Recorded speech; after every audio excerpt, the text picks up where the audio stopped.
Lunch box ரெசிபீஸில் இன்றைக்கி என்னென்ன lunch box ரெசிபீஸ்ன்னு பார்க்கலாமா? பச்சைக்கடலை பருப்பை 1 கப் அளவுக்கு நைட்டே ஊற வச்சுட்டேன். காலையில் புடலங்காவோட சேர்த்து புடலங்காய் பொரியல் ஆட்டம் பண்ணியாச்சு. அடுத்ததாக இது காலிஃப்ளவரை கட் பண்ணிவிட்டு சுடுதண்ணியில் போட்டு எடுத்துட்டு லைட்டாக எண்ணெயில் பரட்டிட்டு லைட்டாக கறி மசால் தூள் போட்டிருக்கு. ட்ரை பண்ணி பாருங்கள், டேஸ்ட்டு சூப்பராக இருக்கும். அடுத்ததாக கொண்டக்கடலை நைட்டு ஊற வச்சாச்சு.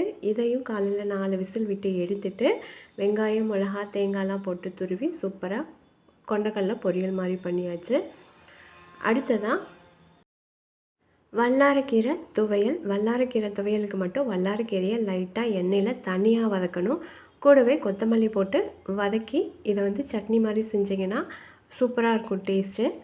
அடுத்ததாக சிம்பிளான ரசம், லைட்டாக மிளகு, ஜீரகம் எல்லாம் தட்டி இது கூட சேர்த்து கடைசியாக இறக்கி போட்டு பாருங்கள், சூப்பராக இருக்கும். இது கூடவே வடித்த சுட சுட சாதம்.